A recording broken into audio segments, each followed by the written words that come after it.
Hey guys, welcome back to the channel. It's your best friend here, Killer, and today we're flying the BF-109K4, which historically in this game has been one hell of an untamable beast.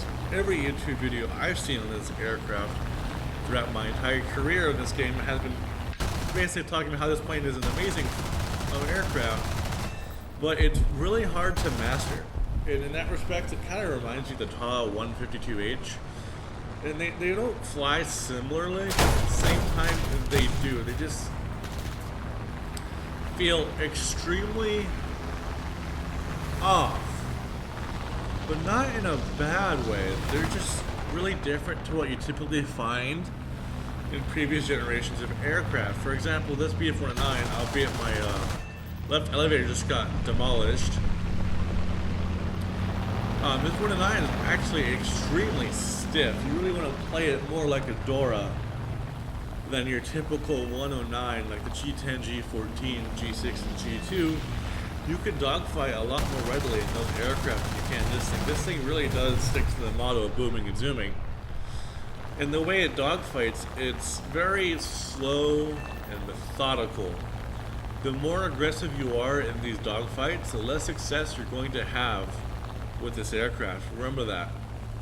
I know a lot of you guys just want to get the kill and get it over with. You don't really care about surviving, but if you really do care about surviving, slow and steady wins the race. This is the tortoise, not the rabbit. Now, well, the main advantage of this aircraft is actually, compared to the G10, has about 200 extra horsepower. And this thing does put the engine to work. It really does. It climbs amazingly. Its energy retention in the vertical is amazing. It has a much heavier airframe, a bit more sturdy, so you can actually dive a lot faster with it. I've pushed this thing out to 850 kilometers an hour without getting the RIP speed warning. Which, you know, you'll see it later in the video when I'm dogfighting P-51H, but it really did surprise me. Now, with this, why I'm showing you this is because it's really showcasing how this aircraft needs to be flown slow and steady. Especially now that my elevator is crit, I can't maneuver as well. But I'm still in the fight. I'm using my teammates as backup. Normally I wouldn't, but I kind of don't have a choice here. Now that Bearcat that you shot me earlier, that was some of the most impressive aim I've ever seen. We nearly missed the J7. He's going to pull on our 6 real quick. And we are pure defensive right now. That J7W has 430mm aimed right at my tailpipe, and I am not really interested in that. Nearly missed our teammates 50 cals. Pull some negative Gs to avoid him, and he pulls off. Next up, we're going to go into a vertical. We could go into horizontal and turn a little bit quicker, but I want the energy advantage that the vertical is going to provide me. Now we're going to go handle with the J7W1. He doesn't have the energy to pull up quite well enough. Missed all my shots except for that last one. And then this Bearcat, we're gonna, I don't know what it's called, pulling it. Like, I'm pulling in the direction of his belly, not towards where he's going. That's how I dodged that shot. But he's gonna shoot me down right there. Yeah, that Bearcat had some of the most impressive aim I have ever seen in this game. Now here are the next couple clips are just dogfights. This one is against a P-51H who has the altitude and energy advantage, but I don't think he's paying quite enough attention right now. There he goes, he spotted me. And this is going to devolve into a series of verticals. Now normally my money would be on the P-51H in this sort of dogfight.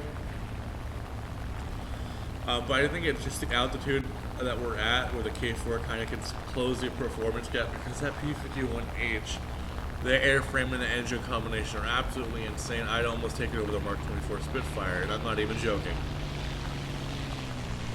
Especially against props. In jets, I would rather have the H than the Mark 24. Slowly, he's going to overshoot here, and this is kind of the turning point where I latch onto his 6, because he's going to try to force the overshoot. I notice him slowing down here. So I cut throttle, and I anticipate where he's going. This aircraft does not like to dogfight at high altitudes. That's where the engine kind of performs the best. So you're kind of turned into a 190. You see, he pulls vertical, which in reality probably should have just dove down to the deck horizontal. I completely butchered that shot. Should have been my kill right then and there. But now we are firmly planted on his 6. There's not much he's going to be doing. He's slow enough that I can respond fast enough to anything he tries to do. I'm going to try putting the vertical, almost overshoot here. By kicking the rudder over to keep my nose, him in front of my nose. And that's what you bear in mind here. When you are in these sort of speeds, you do need to kick your rudder over to roll over sometimes. Just fair warning. Now we're sitting in a solid. I don't know. He should have just tried to extend away, which he probably could have. But you know, P51H's damage model is extremely tanky. I don't know why, but it's just shrugging off these MG151s like no tomorrow. Now he then puts it into a dive, which, you know what? Go for him. I'm on a 6. I'm applying a lot of pressure right now. He's slowly going to be extending away, but not fast enough. This is a K4. This is what this thing is built to do: is go fast and stay fast. As you can see, he just hit 862 kilometers an hour. I'm still behind this guy. Now he's going to start responding better than me in these high-speed maneuvers, but kill shot right here. Boom. He pulls right into my guns, and the one thing the 109s absolutely excel at is nose control. The nose will go anywhere you want it to, which is amazing. Now the last dogfight is from the Yak-3. This is not necessarily a 1v1, but it's about to become a 1v1. Tal 152H is chasing him down, and if this Yak-3, particularly Yak-3, is in a VK-107, which is essentially a Yak-3 with a Griffin engine in it, yeah, you can imagine how well that's going to go for us. Like in the background going dogfight mode, which I always find hilarious. And right now I'm just kind of surveying the situation. What do I need to do to get this Yak-3 down? And I choose aggression, because I know he's tied up with a tog. He's putting himself into a stall. And I'm thinking maybe I can get the shot off on, maybe I'm close enough. I'm still learning the aircraft. And I am close enough to get within gun range, but not close enough to get a good shot. He is going to stall us both out, which, I mean, good job on his part. 2 easy kills. Look how fast I get my energy back. In about 5-10 seconds, we are back at combat speeds. This thing energy accelerate. English. This thing's acceleration is extremely good, especially for a 109. When we're pulling in, we're gonna miss this shot because, you know, we just can't aim. He's gonna try the vertical maneuver yet again, but at this point I'm kind of figuring out how he wants to play the aircraft, and ever so slowly I'm going to be figuring it out. Now this is where I had to play a bit of a poker face. I have no cannon ammo, and I have just wasted my MG ammo, so this is going to be quite an interesting dogfight. So I'm going to act like I have all the ammo in the world. I'm going to play it slow. I'm just going to apply the pressure.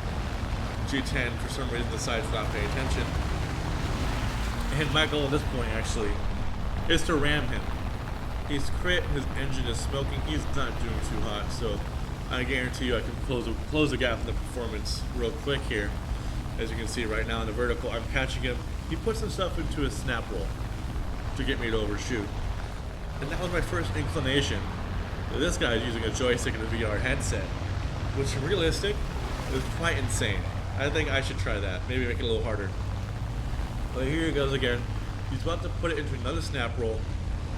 And yes, he's not recovering from that one. The reason I kept the pressure on after that first one was because I knew that if I put him in another one, he probably wasn't going to recover. And well, that's the end of that dogfight. If you guys enjoy the video, please like, comment, subscribe. You know, push the algorithm so that more people can see it. And this is going to be Plane Killer. Hope you guys have a good one. Bye-bye.